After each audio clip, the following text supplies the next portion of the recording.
Very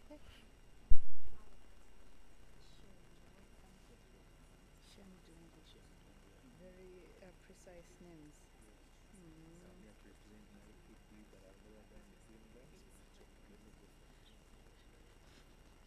All good.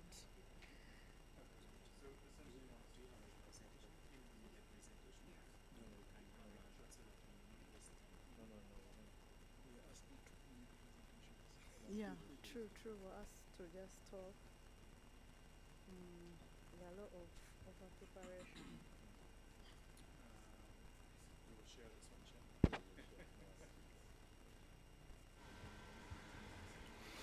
Good afternoon. Thank you everyone in the room already for joining us. We have the session after lunch, so I expect more people will trail in. I'm sad we got the small room for this session, because to me, maybe this is the most important session.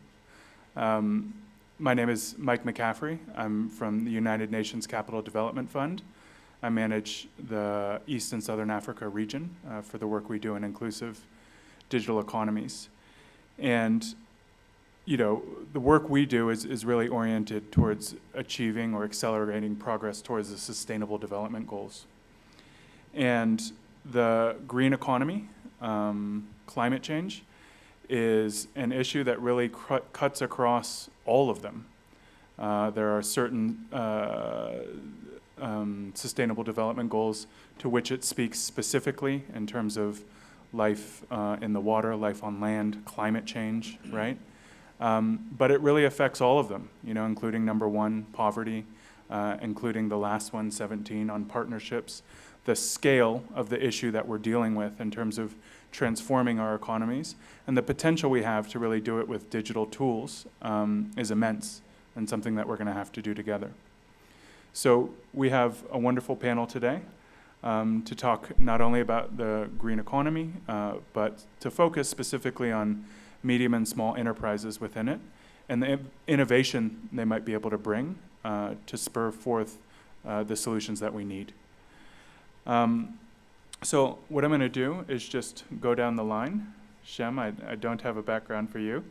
And just have each panelist kindly introduce themselves, their names, their organizations, and what you're doing with relation to green economy and MSMEs. Thank you. All right.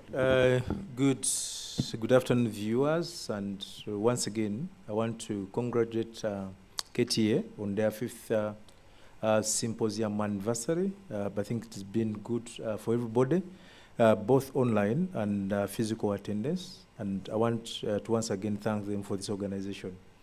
My name is Shem Dungu. I'm the team lead for digital banking in the bank. And here representing the executive director, social sector and protections at Equity Bank, Madam Elizabeth Mwelinde Kasede. And let me hope I'll do justice to this panel and to our conversation. I'm 100% sure, and the innovations we're doing at Equity are digital, and me being in charge of digital and with green energy, I hope I'll represent well. Happy to be here, and good afternoon once again, dear viewers. Thank you. Thank you. Good afternoon, ladies and gentlemen. My name is Makula Serengeti. I am a civil engineer with a consulting firm called Contour Consult Limited. It's primarily a human resource and organizational development firm. So probably wondering, organizational development and civil engineering, how do they move hand in hand? And of course, we know that people are the most important resource, and then next are the assets. So I have worked with utilities, NWSC, and other regional utilities in the country. And I am now building an ecosystem of WASH SMEs and also SMEs in the climate action space. My focus is primarily to build them to scale. There are quite a number. There are very many here and there. But how can they be able to absorb large tickets. Tickets that are now on the market are quite large, and very few of our SMEs can absorb them. Yeah, that is my focus right now. Thank you. Hello, thank you very much. My name is Patrick Chivaya. I'm currently the Chief Executive Officer of the Climate Change Adaptation Innovation, a local think tank. We've been in existence since 2010, and we bring together subject matter experts in this new field, broadly called climate change. So we are an offshoot from Makula University. So we work with subject matter experts in bringing evidence to government and other stakeholders on the interventions that they do. Yeah, briefly, that's what I do.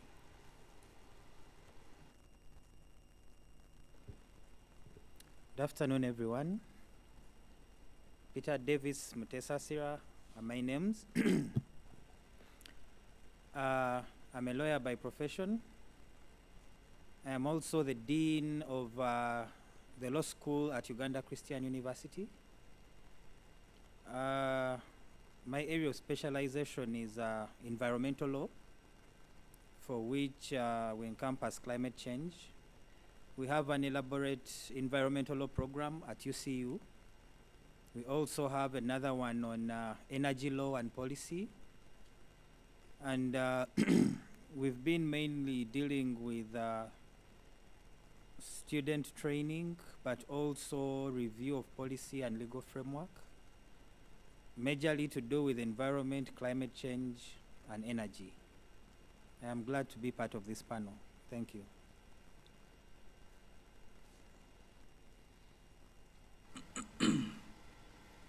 Thank you very much to all of our panelists. So again, the topic of today is impact investment in technology to combat climate change. And what I want to do is ask the panelists some of the questions that I think are interesting and that you can really help us answer with your expertise. But I also want to encourage discussion. So if you have follow-up comments from a question or comments that another panelist has made, just indicate and we'll go to you, because I think discussion helps us get deeper into some of the issues. I just want to start with Anne, please, to help set the stage for us in terms of kind of the international frameworks around climate change. We had the Paris Accord in 2015. We have the Sustainable Development Goals, which are highly related. I know goal number 6 on access to water is close to your heart. So if you can set the stage for us in terms of what's going on with these international frameworks and really why this is such an important topic. Thank you very much. Right now, all roads literally are leading to Egypt. Everybody in the climate space is talking about Egypt, and this is where we shall have COP27. This is the Conference of Parties, number 27, and it's a meeting of governments, businesses, philanthropists, activists, journalists, UN organizations, everybody that has a concern for climate action is going to Egypt. And the purpose is to really, it's a build on the Paris Agreement. There was a meeting last year in Glasgow where the Glasgow Climate Pact was formed. Basically, it's a summary of what happened in Glasgow. And Egypt is very optimistic that this year all the issues that are concerning everybody will be touched on. Issues to do with loss and damage, because Africa in particular is facing loss and damage, livelihoods, infrastructure, due to climate change, and there should be a discussion on how does this get managed, how does this get compensated. Also, the financing adaptation is getting prominence, and this is where the discussion is going to continue. Last year, there was a lot of hanging discussions in Glasgow. There was a figure, $100 billion being spoken about. Where does it go? Who gives it? How is it remitted? all these are hanging discussions, but they are all following up on the Paris Agreement that needs to be conclusive. While it was tabled and agreed upon by many countries, the details are yet to pan out, and these are follow-up discussions that the world is going to have. Yeah. And also, just to really confirm, Egypt is very ambitious, and the hashtag for this function is just and ambitious. That's the hashtag. They want to see action. They are calling on the world to act. We have had many meetings, many negotiations, and Egypt is saying it's time to act.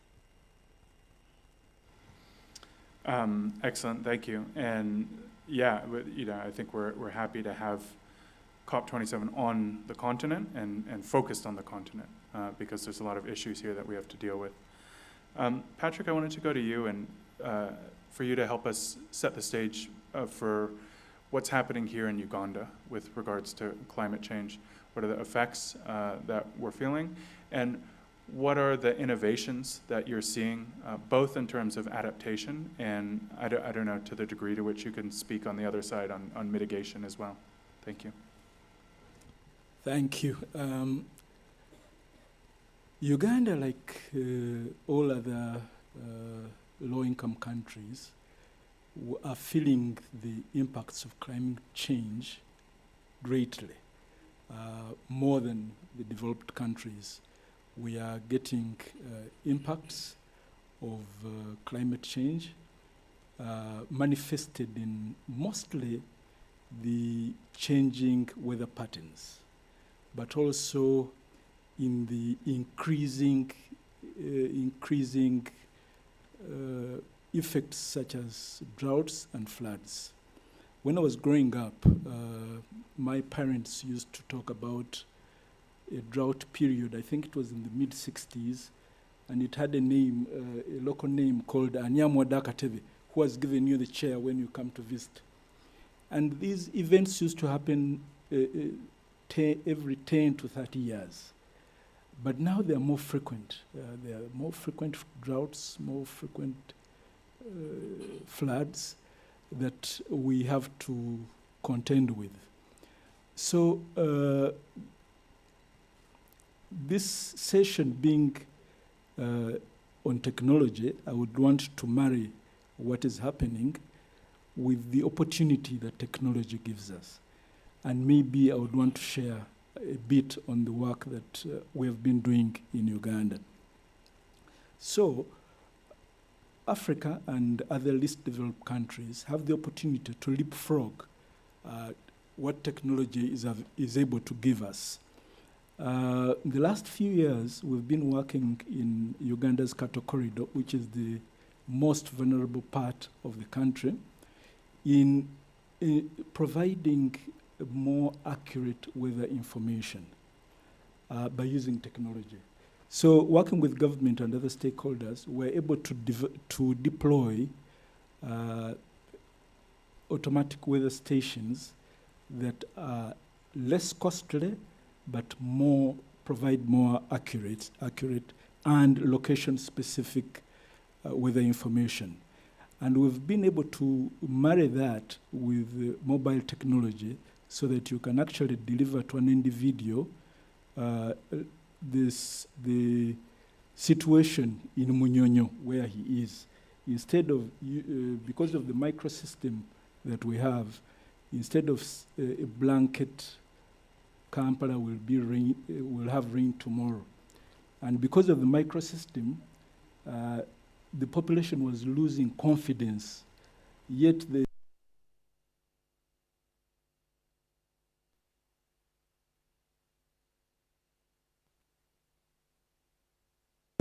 while it rained just 3 kilometers away, the accuracy was coming into doubt. So by providing more location-specific information, confidence in weather forecasting would come through. However, there are challenges, and one of the challenges is the cost of some of these services is quite high. And for a long time, some of these services have been dubbed common good. So government must provide the service, such as the Met services. Now, this is the time to bring in the private sector, Mr. Equity Bank.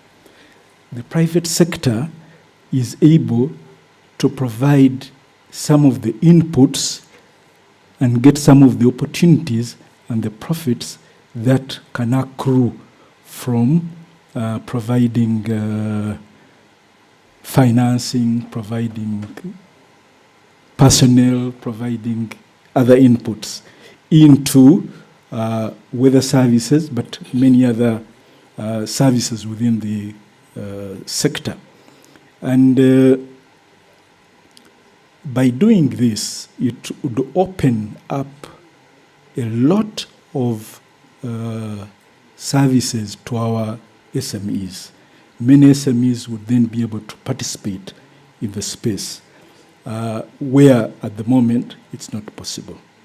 Thank you. And mitigation, as usual, mitigation would provide co-benefits because of Uganda's priority is actually adaptation, but we also do not shy away from mitigation. So mitigation would come in as co-benefits. Thank you. Thank you. Thank you very much, Patrick. Yeah, I think absolutely adaptation is the priority for Uganda, and I think the majority, if not all, of the developing world. Uganda has as well made commitments to mitigation, right? And I think you guys are the experts, but something about 20% reduction by 2030 or something like that. So we do need innovation on both sides. And I think, you know, as you speak about the cattle corridor, for a country that's majority farmers still, these types of weather oscillations are absolutely crucial to better understand. And we now have satellite technologies, we have weather stations, like you're saying, mobile technologies that can really help us advance. I wanted to ask Peter, please. Uganda has the Green Growth Development Strategy, which, as I understand it, has 5 pillars: agriculture, natural capital, green cities, transport, and energy.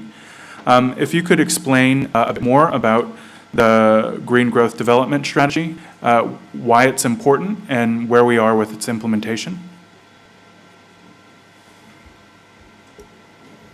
Thank you very much.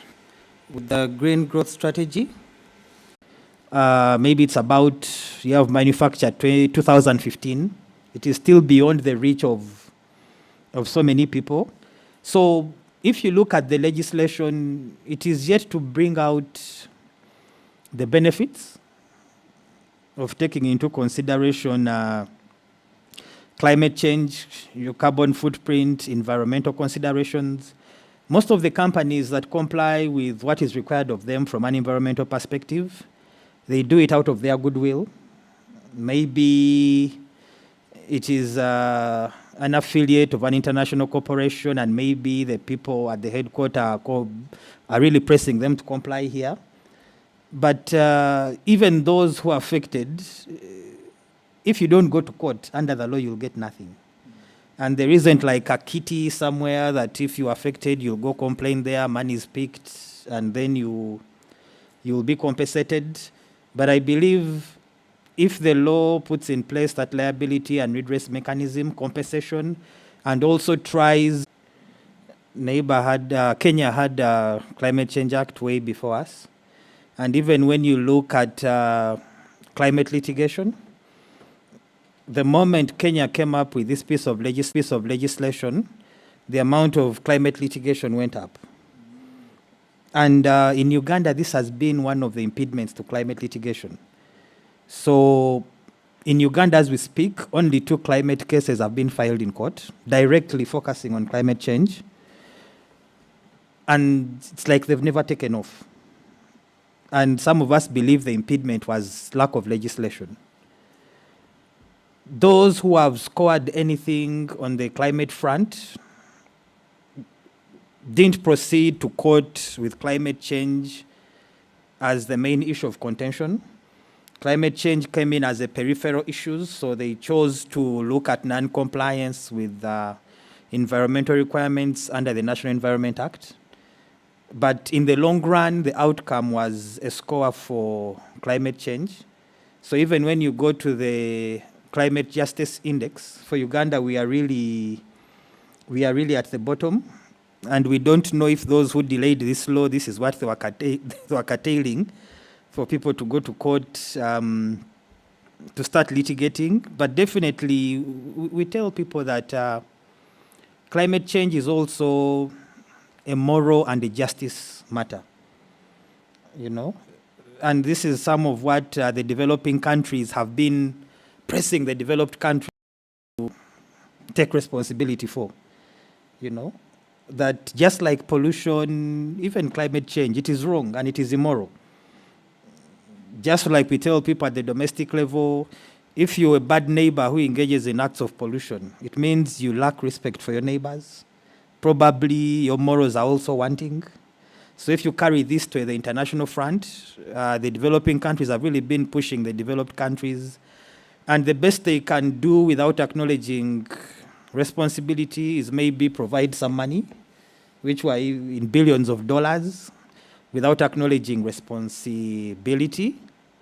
But if we look at where Kenya is now, and of course things to do with climate change, most especially when you look at economic development, funding of SMEs, the more a country develops economically, the more the threats of climate change become glaring. So Kenya is in a better place. Kenya has even gone ahead to institute a specialized land and environmental tribunal. You know, this was something initially in the National Environment Act, the first bill, but when the law was passed, the tribunal had been, you know, because I don't think climate change matters seem far-fetched, but they are also fundamental human rights matters that need urgent redress. So we also believe subjecting climate matters to the already clogged judicial system. They are going to suffer issues to do with case backlog. And when you're filing, for instance, for a certificate of urgency, a colleague has a client in jail, and you have a climate matter, who do you think the judicial officer will attend to? Obviously, the person dealing with immediate rights at threat. But even environmental issues, climate issues, they're immediate, they need urgent attention, some are irreversible, you know. If someone stays in police custody or jail for 2 days, that may not be as bad as irreversible climate harm. So these are some of the things we think should be addressed. Let the climate, environmental, and other issues have a separate mechanism of redress than subjecting them to the main judicial system, which already has its issues, understaffing of judiciary, case backlog. Even some judicial officers, most of them now appreciate environmental issues, but some of them, when it comes to climate justice, climate change, they really need to appreciate these matters more. So we believe that now with an act in place, even these cases which were filed as far as 2012, 2008, will now become part of the urgent business the courts have to handle. But we also hope going forward, citizens can now be empowered, because in Uganda, people's land is taken, people's houses are taken, and they leave it to the Lord to deal with the aggressor, rather than going to court because they know they won't win, and probably the other person has deeper pockets. So we wouldn't want to subject climate matters to such fate. And usually the perpetrators are people with deep pockets. You know, if you want to fight the oil pipeline, you really need to be Iron Man. You know, if you want to stop a dam, if you want to stop a railway project, you even risk being looked at as an economic saboteur. So you really need to tread carefully. But if certain things are clearly provided for in the law, at least the law is a shield you can use to really drive your agenda. Thank you. I want to highlight 3 things very briefly on what Kenya is doing. Primarily from the water sector.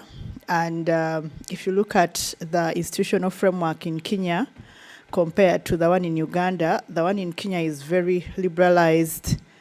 While we know that water is a fundamental human right, it is also true that we can only get ahead with water and sanitation if they are treated as markets, because they are markets actually. So in Kenya, they have green bonds. And their central bank is, I don't know the setup, but they have green bonds where the central bank is regulating things around that green bond and it's financing green projects. They also have a water sector trust fund where, as the name is, it's a water sector trust fund. It is financing gaps in water and sanitation. Then they also have the Kenya Innovative Finance Facility for water. So everything around irrigation, water for communities, all that. There are specific funds that have emerged to support the financing gaps that are in the Kenyan context. Yeah. Thank you for that addition, Anne. Shem, I just wanted to bring back this concept of, I guess maybe to call it a double or a triple bottom line. To me, I think us in the public sector are often envious of the private sector where you have this one metric of profitability that you get to singularly push forward. And now I think, the Equity Bank has just done an MOU with Makula Chemical Industries. These are farm seeds manufacturing company that helps to do farm inputs. We partner with solar now to try and give cheap solar systems.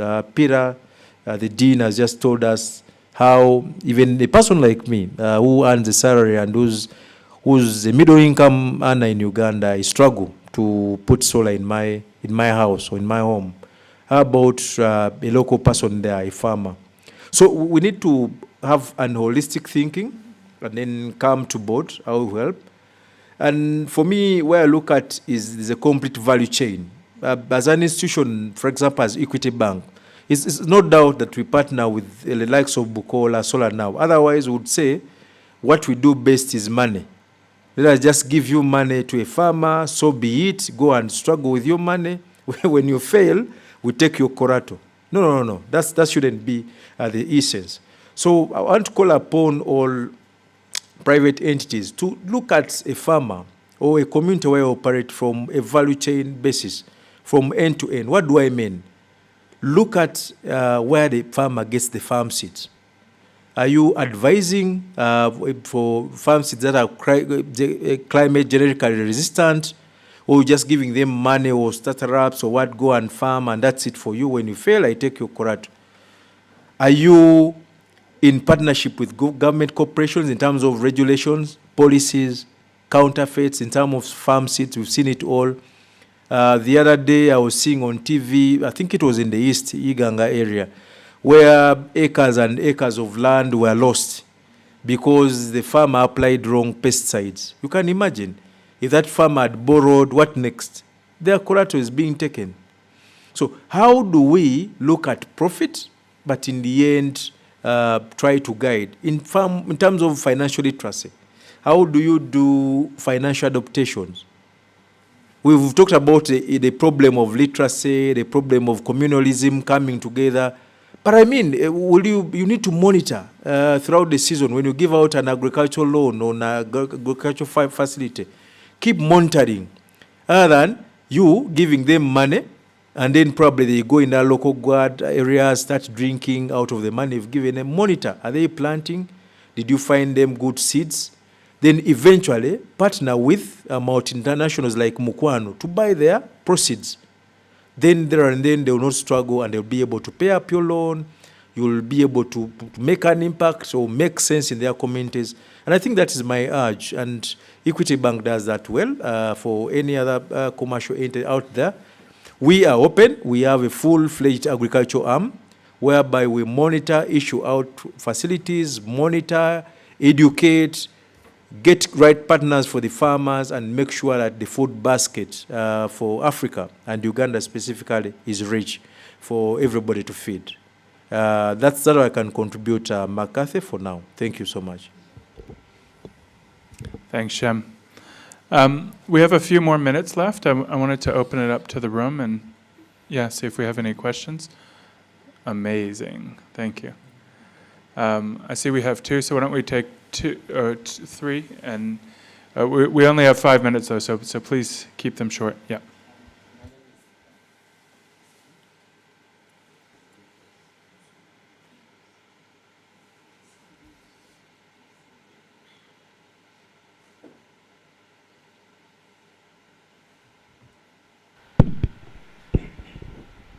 My name is Geoffrey. I run an energy startup called Kara, and what we basically do is electric bicycles and portable energy storage. My question is more around green growth and green jobs, right?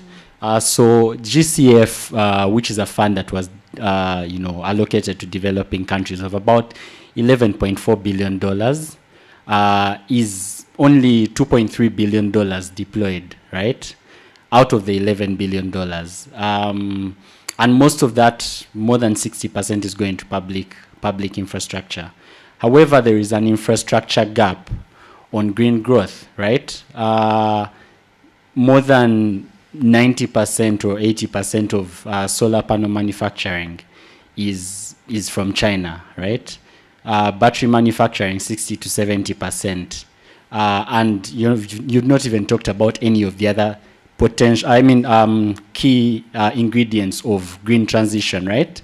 So we're talking about this, transition, and yes, I think from all the panelists, we all agree that it is a big opportunity for Africa to leapfrog and take control of its own energy security and development. But what happens if most of what you're using for the industrialization, yes, is coming from developing countries in terms of, fund to help you with climate adaptation and mitigation, but it's going right back into their pockets in terms of all the infrastructure, in terms of all the materials that you're going to buy, all the panels, all the batteries that you're going to buy for this transition. So I think there needs to be a significant shift in terms of investment, more into creating an industrial base for energy transition on the continent, to basically take charge of Africa's transition to I would say, sustainable energy, sustainable mobility. And I would maybe like to take some comments, maybe from Equity Bank, on how this can be done, of course, sustainably, and putting in place local content. We are very bullish on local content for oil, but are we bullish on local content for green growth? So I think it's a very unbalanced discussion that we're having. And at the end of the day, 5, 10, 20 years from now, we're going to be, there's a saying, just as I close, that if you took all the wealth from all the rich people, right, at one time, right, if you came back 10 years later, you'll probably find that all the wealth, and redistributed it to everyone, you'll probably find 10 years down the line that all the wealth has gone back to the previously rich people, right? So how do we avoid that from happening when Africa is at this crucial transition in terms of energy access and climate change and, this, transitionary period? Yeah, thank you. Okay, yeah. Because of time, I'm just going to allow one more, and I'm very sorry. Let's do one more question, and then we'll do responses, please. Yes, my name is Kenneth Kipalu. I am an advocate, and I am also an environmentalist. The question I have, one goes to Anne. I've had this thing of carbon credits. Please talk to me about carbon credits, because I planted trees and I thought someone would reach out to me and say, hey, you're entitled to these carbon credits, come for your money. I really need to have that conversation. I want to know how I can access those carbon credits. The other question I have is for the gentleman from Equity Bank. Is it possible, do you think this is a conversation that commercial banks can have, that perhaps you freeze loan repayment until such a time when someone who is investing in green growth begins to harvest? For example, you find that, let's say you buy your house avocado trees, and you plant it on about 5 acres of your land, because of course that's now sustainable development, because you're going to earn from the trees, and at the same time you're preserving the environment. But sometimes because of the hazards and all that, you take a longer time to harvest, and then the bank is on your neck. So you end up sometimes selling that land and cutting down those trees which you planted. So I would like to hear your comments on that. Then to my learned friend, he said that it seems the more country develops, the more climate change becomes glaring. So I am not sure an African would like to hear that, because I don't think people are interested in destroying the environment. People are interested in living comfortable lives. People are interested in going about their lives in normalcy. So how can you sustain the environment while at the same time improving the socioeconomic conditions of people? Those are my questions. So we have 5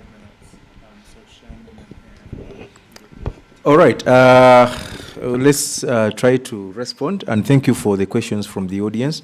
Mr. Kara, your issue is about counterfeitism, but I think my advice would be that partnerships and collaborations is the way to go.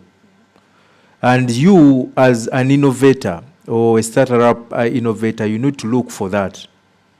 You very well know that Equity Bank best does financial services.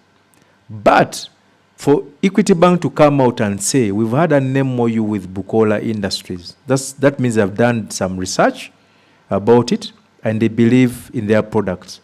For Equity Bank to come up and say, we are partnering with Solar Now, that means they have done some research on their products and they know that they are recommending good products to their customers.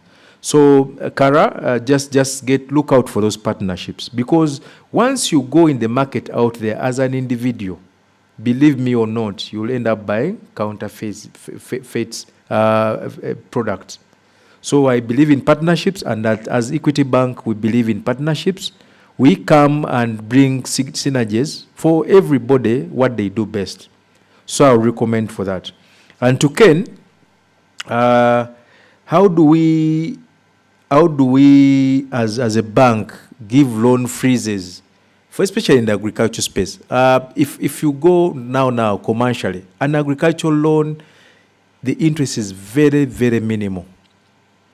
And the agricultural loans officer takes you through the journey, or you as an expert, because there are farmers there. I want to plant avocado for international selling or for mass production, but doesn't know how long the avocado tree will try to start up giving out. But remember, before the fruit comes, there's a process.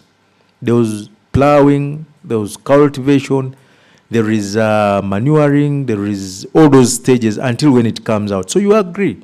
You come and discuss with the bank. The bank would advise, this is the period of growth. This we think will be the proceeds, and this should be the repayment. So it's a discussion. It's not like a commercial bid or something like bank will come and say, we've given a facility, an agricultural facility, and tomorrow we want repayments. The set of the agricultural loans are clustered, and there's a way they are mapped, and there's a way they are scaled up to come to the end point. So I would encourage you to come to any branch around you of Equity Bank. You'll have a lot of negotiation. And by the way, we have a lot of partnership funding with our partners. So we'll assess and find out what you can swallow, what you can swallow, and how long you can swallow, and how long you can pay. We've already even had partnerships of the market. After you farming, we've had partnerships where you are going to sell. Thank you so much.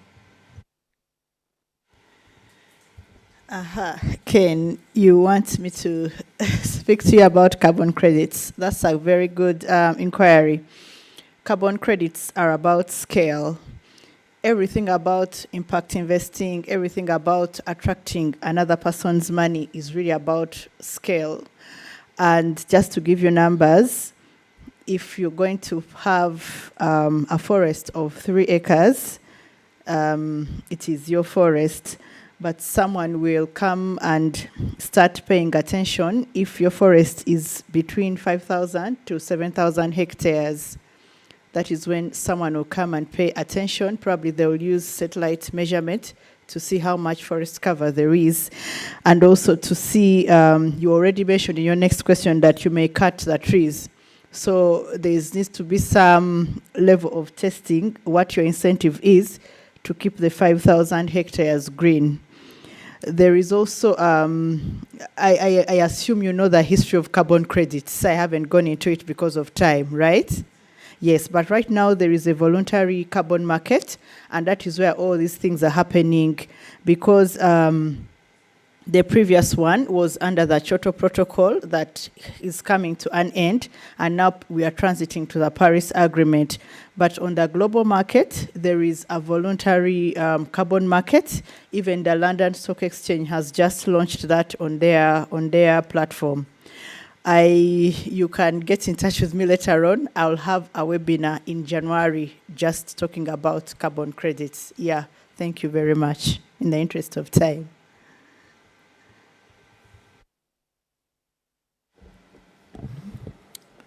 Thank you very much, my land friend.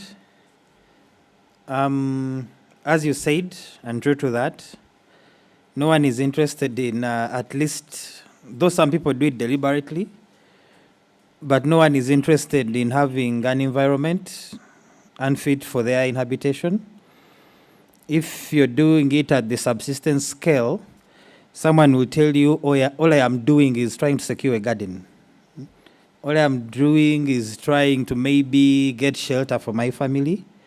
An SME will tell you, all I'm doing is trying to, enhance myself economically. I'm going to provide jobs. So no one really goes out to destroy the environment, though there are some who do it deliberately to make a quick killing. No one may set out deliberately to try and increase their carbon footprint, thereby making an already bad situation worse. But as you rightly asked, what can be done? One is sensitization. And I believe climate change is one of those things that we really need to break down and simplify for everyone to understand. Because even as lawyers, we tend to fear climate change and maybe restrict ourselves to the legalities. But even as lawyers, for instance, if I'm in a class for environmental law and I'm teaching about climate change, I really try to break it down for the students, be it undergraduate or graduate. There was a chart I usually draw: ozone layer, clouds, forest, factory, mountain, So you try to, because some people ask, for instance, in class, climate change is about gradual increase in average global temperatures. So then why is excessive winter attributed to climate change? Why is excessive rain attributed? So you need to appreciate the dynamics, and explain and simplify. And really, we need to bring the debate closer to home, that whoever you are, whatever you're doing, climate change will catch up with you in one way or the other. And also, what can be done, I don't know what more the government can do, but I think there is need, beyond people like Equity, there is also need for the government to come in with really a deliberate policy to finance, provide discounts, provide incentives for people to really venture into clean technology, green technology, Before, I think they were issuing energy saving bulbs, but now they are outdated. People are doing LED, and even the price of LED has really come down. So if you give me 3 bulbs, my issue might be a solar panel, you know. So if you give me a solar panel, maybe my issue is cooking. You know, maybe I'm into baking. So maybe you need to inquire, well, these cakes are on the market. This person got a loan. So maybe Equity may need to ask, for instance, what are you using for baking? Is it firewood? Is it energy saving stove? Is it electric oven? So these are really things we need to venture into as a country, as the government, as the different stakeholders. You've heard of what is in Bududa. You know, it started with maybe one farmer going uphill, cultivating, cutting trees. Before you knew, others had joined. And now it is a national disaster. And the good thing with climate change, it is gradual. We see it coming, and we may choose to do something or not to. It is not like lightning that strikes a building without warning. So as citizens, as the government, different stakeholders, we may really need to come in, and issues to do with climate change and the environment go back to the Bible, being each other's keeper. Don't watch someone doing the wrong thing and you're like, that is not my day, it's not my portion, let me move on. You know, if you're in a position to do something for climate justice, don't wait to be prompted, don't wait to be rewarded. If it's a lawyer like you, take on cases pro bono. Who knows? The rewards could be in heaven. Though I know we live in a bread and butter economy, rewards should be instant, but these are things that require patience, things that require understanding. And having people like Equity here, they require money. So that is it from me. Thank you. Thank you, Peter. With that, I will close the panel. It's been an absolute honor to moderate on this very important topic with this very distinguished panel. So I think if we can all give a round of applause for our panelists. And I think after this we have the master class, which I think is back in the main room. So you can go there next. Thank you very much. Thank you.